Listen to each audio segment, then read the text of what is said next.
నమస్తే, welcome to our channel. నేను seasonal fruits ఏదైనా వచ్చినప్పుడు చాలా వరకు వాళ్ళకి బిజినెస్ కావాలని చెప్పేసి మనము వింటూ ఉంటాం. యాపిల్స్ వచ్చినప్పుడు ఇట్లా ఉంటాయి, వాటి మీద వ్యాక్స్ రాస్తారు, వేడి నీళ్ళలో ముంచి తీయాలి, అట్లా ఇలా చాలా వరకు చెప్తూ ఉంటారు. కల్తీ చేయడానికి మేము ఎంతటికైనా అంటే ఏ స్టేజ్కైనా వెళ్ళిపోతాం అని చెప్పేసి చాలామంది కల్తీ రాయలు రెడీ అయిపోతూ ఉంటారు.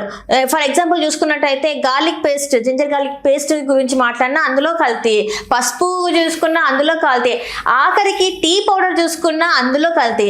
మరీ ముఖ్యంగా ఇప్పుడు సమ్మర్ వచ్చిందంటే అందరు ఇష్టంగా తినేది ఏంటంటే కర్బూజకాయలు అయితే మస్తు మంది తింటారు. సో ఈ కర్బూజాని కూడా కల్తీ చేసేసారు. ఇంతకేం జరిగింది అనేది మరి మనకు వివరించడానికి మనతో పాటు ఉన్నారు ప్రముఖ సినీ క్రిటిక్ దాసరి విజ్ఞాన్ గారు.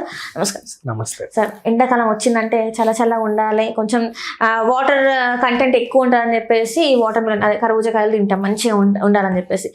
ఈ వీళ్ళు ఎవరైతే వెండర్స్ ఉంటారో, ఫ్రూట్ వెండర్స్ ఎవరైతే ఉంటారో, ఎక్కువ పోవాలి, ఎక్కువ వాళ్ళకి డబ్బులు రావాలని చెప్పేసి కల్తీ చేయడం. మ్యాంగోస్ కూడా కల్తీ చేస్తారు, ఎట్లా మనకు తెలిసిందే, మందు వేసేసి కల్తీ చేస్తారు. ఇప్పుడు దీన్ని కూడా చేసిందంటే అసలు దీన్ని వీళ్ళకి ఏం చెప్పాలి? వీళ్ళకి ఇట్లా నమస్తే పెట్టాలంటారు, ఏమంటారు మరి మీరు?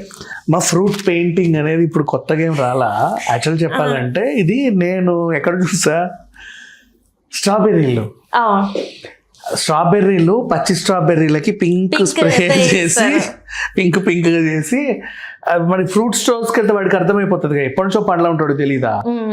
కాబట్టి ఏం చేస్తాడంటే సిగ్నల్ తీసేస్తుంది తక్కువ, ఇప్పుడే తీసేసుకోండి 20-30 నువ్వు ఎంత ఎక్కడి నుంచి వస్తాయి అంత తక్కువకి. అయితే స్ట్రాబెర్రీస్ లో టాపిక్ వచ్చింది కూడా చెప్తున్నా, మహాబలేశ్వర్ స్ట్రాబెర్రీస్ బాగుంటాయి. వీళ్ళందరూ ఫారిన్ స్ట్రాబెర్రీలు అంటారు, కానీ మన దగ్గర మహాబలేశ్వర్ స్ట్రాబెర్రీలే టాప్. ఇంకా చెప్పాలి అంటే మిగతా అన్నీ కూడా వేస్ట్ ఇన్ సెన్స్ అంత అనిపించవు. ఇది వదిలేద్దాం. ఇప్పుడు నువ్వు చెప్పింది పుచ్చకాయ ఏంటంటే ఇప్పుడు దాన్ని ఈ రోజుల్లో ఏంటంటే విత్తనాలు వేస్తే సైజులు ఇంత అవుతున్నాయి. ఇప్పుడున్న విత్తనాలు అమ్మ, ఒకప్పుడు పుచ్చకాయ రౌండ్ గానే ఉండేది. మనం చిన్న పంతులు చూసింది రౌండే ఉండేది. అట్ ద సేమ్ టైం అవి కొన్ని ఇంతుండేవి కానీ ఆర్గానిక్ గానే పండేవి. సింపుల్ అండ్ ఆర్గానిక్ స్టైల్లో పండే పుచ్చకాయ ఇంత ఉంటాయి మా, రౌండ్ గా ఇంత ఉంటాయి. కొన్ని కాడ దగ్గర కొంచెం వంకర్లు తింకర్లు పోతే మంచిది, అదే కొను. ఎందుకంటే అది నిజంగా ఫామ్ లో అది వాడు షేప్ చేసిన విత్తనాలు కాదు అవి. అయితే ఇప్పుడు ఏం చేస్తున్నారు, ఇంత అయిన సైజ్ ని 2 రోజులు అయితే పండుద్దిగా, ఏంటంత కకృతి, అమ్ముడు పోవాలి, ఫస్ట్ స్టార్ట్ అయితే వెళ్ళిపోవాలి. ముందే కట్ చేసి రవాణా చేసిన తర్వాత ఇప్పుడు రోడ్లు చాలా హై స్పీడ్ అయ్యాయి కాబట్టి తొందరగా వచ్చేస్తున్నాయి మార్కెట్లోకి. తొందరగా వచ్చిన తర్వాత ఇప్పుడు ఏం చేస్తున్నాడు, దానికి పెయింట్లు వేసి అమ్మేస్తున్నాడు. ప్రాబ్లం ఎక్కడ వచ్చింది అంటే ఈ పెయింటింగ్కి ఫస్ట్ కారణం, ఏ రోజైతే అది పండుద్దో అప్పుడు కోసి ట్రాన్స్పోర్ట్ చేస్తే ఆ రోజు పెట్రోల్ రేట్లు పెరుగుతాయేమో, ఇప్పుడే పెట్రోల్ రేట్ తక్కువ ఉంది కదా, ముందు స్టాక్ పంపించేద్దామని చెప్పేసి ఆ కోసినోడు ఆలోచించాడు. తెచ్చుకున్నోడన్నా కొంచెం దాన్ని పండబెట్టి ఏదో ఒకటి చేయొచ్చు మార్కెట్లో. వీడేం చేశాడు, వీలైనంత తొందరగా తోసేద్దాం, వీడికి కూడా పెట్రోల్ రేట్లే. ఈ పెట్రోల్ కారణంగా వీళ్ళ కొత్త ఐడియాలు వస్తున్నాయి. ఈ కొత్త ఐడియాలు ఏంటంటే మనల్ని చంపుతున్నాయి. పాప పిల్లోడు ఫ్రిడ్జ్ లో పెట్టాడు, తీసిన తర్వాత పొర ఇలా వచ్చిందంట. అదేంటంటే చూస్తే ఏదో దాన్ని మళ్ళీ చేస్తే చేతికి కలర్ అంటడం. కాయ పొర కలర్ ఎందుకు అంటుంది చూడు, అదేమన్నా మల్బెర్రీయా ఇట్లా అంటే మొత్తం రెడ్ గ్రీన్ అవ్వడానికి, అంటే ఇప్పటివరకు లేని వింత అది. యాక్చువల్గా ఇది ఎవరికి నష్టం అంటే, నీకు పుచ్చకాయలో ఇంకో రెసిపీ ఉంది, చాలా మందికి తెలీదు. ఆ పొట్టు ఉంటుందా, దాని పొట్టు, దాన్ని కర్రీ చేయొచ్చు అండ్ చట్నీ చేయొచ్చు. Such a beautiful recipe. పండుతో వచ్చిన తొక్కే కదమ్మా, యాజ్ ఎ వెజిటేబుల్ గా వాడుకోవచ్చు. మీరు దాని లోపల మాకు అల్లు ఉన్న ఎర్రది ఏదైతే ఉన్నదో దాని నుండే తెలుసు, ఆ గింజల్ని కూడా తింటాం, కానీ దాని మీద ఉన్న ఈ తొక్కని తీసి దాన్ని పచ్చడి చేసుడు, కూర చేసుడు అంటే మాతో కాదు. సీరియస్లీ మీకు ఎవరన్నా ఉత్సాహం చూపించి యూట్యూబ్ లో ఒకవేళ వండితే చూడండి, సచ్ ఎ బ్యూటిఫుల్ రెసిపీ అది, హెల్తీ అండ్ బ్యూటిఫుల్ రెసిపీ. సరే అదొకటి పక్కన, అంటే సమ్మర్ లో మంచిది అది కూడా. అండ్ నెక్స్ట్ కొత్త రెసిపీ కదా, ట్రై చేయండి, తప్పే ఉంది. ఆ తర్వాత దీంట్లో ఇప్పుడు ఏంటి, మళ్ళీ కొత్త రకం ఎల్లో పుచ్చకాయలు వచ్చాయి. అవును, అది ఎక్కడొచ్చిందో ఏంటో తెలియదు, కానీ కొన్ని రకాల ఆర్గానిక్గా పండిన మంచిదే, కొన్ని రకాల విత్తనాలు వేసి దాన్ని ఏదో చేస్తున్నారు.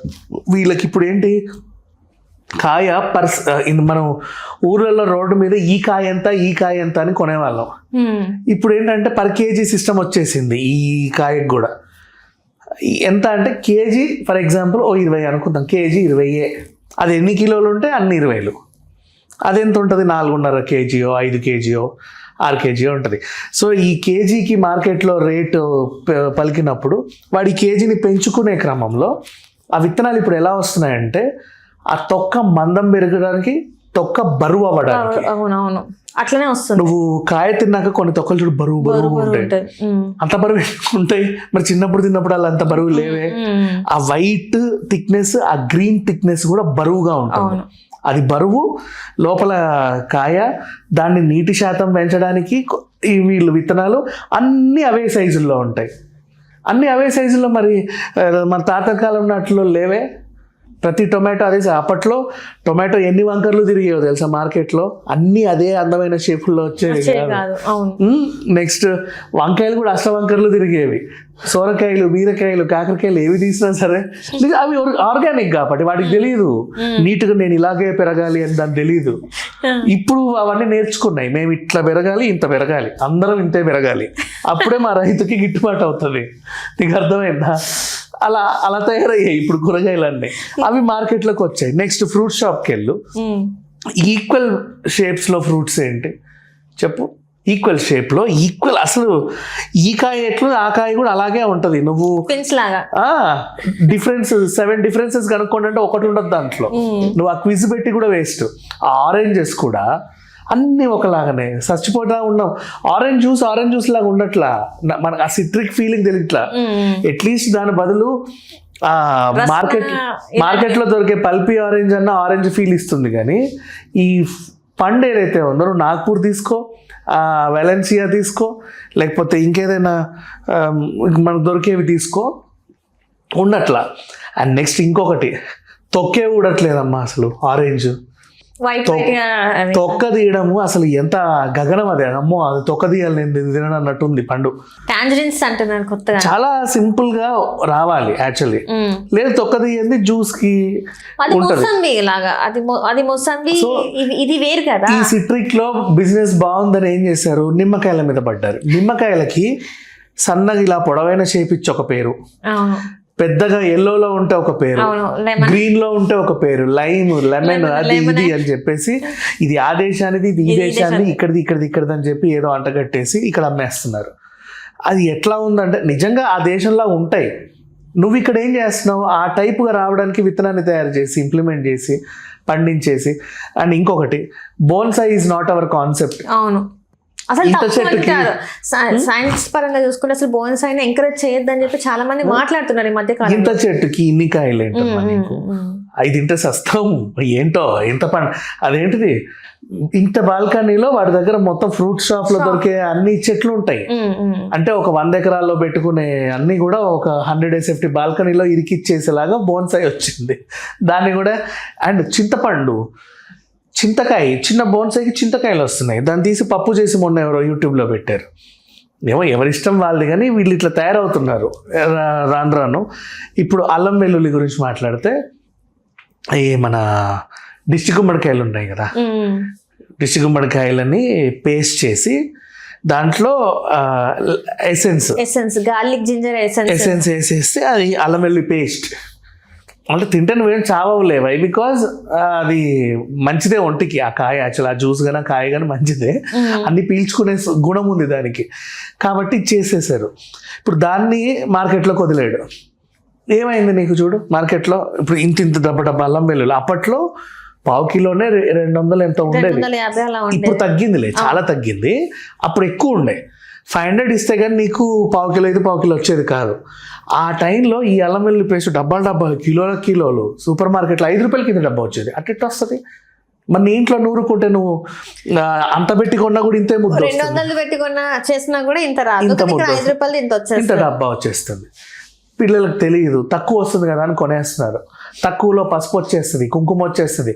అండ్ 5 రూపాయలకు వచ్చే పసుపు వంట పసుపులు కాదు, పూజ కోసం వాడే పసుపు కుంకుమలు. వాళ్ళకి కలర్ ఉంటే చాలు, అలా చల్లేస్తారు కదా, మనుషులు తిన్నారు కదా అని వాళ్ళ మార్కెట్ని పెట్టుకున్నారు. వీళ్ళు పాపం అది కొంటున్నారు. కొనేసి కూరలలో వేసుకుంటారు. ఎవరు బ్యాచిలర్స్ పిల్లలు పాపం 5 రూపీస్ 10 1 రూపీ 2 రూపీ షాషెట్స్ కొంటారు కదా వాళ్ళు కొనేది పసుపే కాదు పాపం, వాళ్ళు కొనేస్తున్నారు. అంటే ఆ రేటుకి అంత తక్కువ విత్ ప్యాకింగ్ ఆ పసుపు రాదు. రైట్. పోనీ అది ఏదన్నా రామోజీరావు కంపెనీయా మొత్తం ప్రపంచం అంతా సప్లై ఉండడానికి పెద్ద ఫ్యాక్టరీలు ఉండడం లేదే, దాని మీద ఏదో పిచ్చి పేరు ఉంటుంది అట్లాంటివి.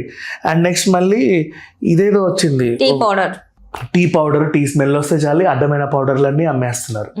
మన వాళ్ళు అప్పుడు పాపం హైదరాబాద్లో వీళ్ళు ఏం చేశారంటే, హైదరాబాదే కాదు మన ఊర్లలో కాదు, హైదరాబాద్లో ఎక్కువ టీ షాప్ కూడా ఉంటాడు కదా, అక్కడెక్కడి నుంచో పాపం తెచ్చి నీట్గా తనకి అన్నీ తెలుసు అని అతన్ని నమ్మి ఇవ్వమంటే అతనే 4-5 రకాల డస్టో మిక్స్ చేసి ఇచ్చేవాడు, అది టేస్ట్ చేసేవాళ్ళు. లేదా ట్రస్టెడ్ కంపెనీ ఐదర్ గోద్రేజో లేకపోతే టాటానో చెబితే తప్ప మేము ఆ టీ తాగం. ఈ ఇంకేవో పిచ్చి పిచ్చి కంపెనీలు వస్తాయి 1 రూపీ 2 రూపీ షాషెట్, టీ కాదు అది, టీ అమ్మేస్తున్నారు. అండ్ ఇప్పుడు ఇంకొక ఫ్రాడ్ ఏం జరిగిందంటే, ఈ గ్యాస్ సిలిండర్ల కొరత వస్తుంది కదా, కంపెనీ గ్యాస్ సిలిండర్ అంటే అది వేరులే, ఈ బ్యాచిలర్స్కి పిల్లలకి పాపము ఇంటి దగ్గర కిరాణా షాపులలో నింపిస్తారు గ్యాస్. అది 3 kg 4 kg దాంట్లో వాడు 2 kg 2.5 1.5 kg నింపుతాడు, నీకు మొత్తం నింపానని చెప్తాడు. వీళ్ళు ఏం తిప్పి చూసుకోలేరు కదా, ఇలా ఆ ఫ్రాడ్ చేస్తున్నారు. అండ్ నెక్స్ట్ ఎల్పిజి వేరు, సిఎన్జి వేరు, ఎల్ఎన్జి వేరు, ఇవన్నీ వేరు డిఫరెంట్ గ్యాస్లు ఇవి. బట్ వీళ్ళు ఏం చేస్తున్నారంటే ఇది సిఎన్జిని సిలిండర్లలో నింపి ఇంటికి తీసుకెళ్తారు, పేలిసేస్తారు. అది సిఎన్జి ఆటోస్ కి వాడేది సిఎన్జి, వీళ్ళకి తెలియదు అది మా ఇంట్లో బాంబును పెట్టుకున్నట్టు ఇంకా చెప్పాలి అంటే. సో ఇట్లా జరుగుతుంది.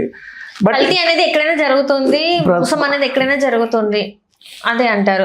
మనం కూడా కల్తీకి అలవాటు పడ్డాం కదమ్మా. మన బాడీ ఆల్మోస్ట్ బాడీ ఏం కర్మ, ఆర్గానిక్ ఫుడ్ తింటే మన బాడీ యాక్సెప్ట్ చేయదు. గడపకి పసుపు ఎందుకు రాస్తారు? యాంటీబయోటిక్ అని బయట నుంచి క్రిములు అనేవి లోపల. మరి పసుపు పెయింట్ వేయడం ఎందుకు నువ్వు? మనం కూడా కల్తీకి అలవాటు పడ్డా అంటే రోజు ఎవడు రాస్తాడులే ఆ పసుపు వంగి అని ఒకసారి పెయింట్ వేసి పడేసావు, సరిపోయింది కదా. నీకు కూడా అలాంటి అలవాటు ఉన్నప్పుడు, ఈజీగా పని అయిపోవాలి అనే అలవాటు తత్వం మనకు కూడా వచ్చినప్పుడు వాళ్ళు కూడా అలాగే మోసాలు చేస్తున్నారు. ఇంకా వస్తాయి ఏంటిది, కల్తీ గుడ్లు వచ్చేసాయి మార్కెట్లోకి, కల్తీ రైస్లు వచ్చాయి, చైనాని బ్యాన్ చేస్తే అవి పోయాయి. రైస్ రేటు పెరిగింది అనుకో అవి వస్తాయి, ఇంకా వస్తాయి కల్తీలు ఎన్నన్నా. కాదేది కల్తీకి అనర్హం, ఎన్నన్నా చేయొచ్చు. Thank you so much. Hello, Telugu రాజ్యం ఛానల్ చూస్తున్నారా? సామాజిక రాజకీయ జీవన చిత్రణే తెలుగు రాజ్యం. అతిశయోక్తులు అసత్యాలు ఉండవు. రాజకీయ కోణం కాదు, ప్రజా కోణమే కొలబద్ద. తెలుగు రాజ్యం వీక్షణ మీ ఉత్తమ అభిరుచికి నిదర్శనం.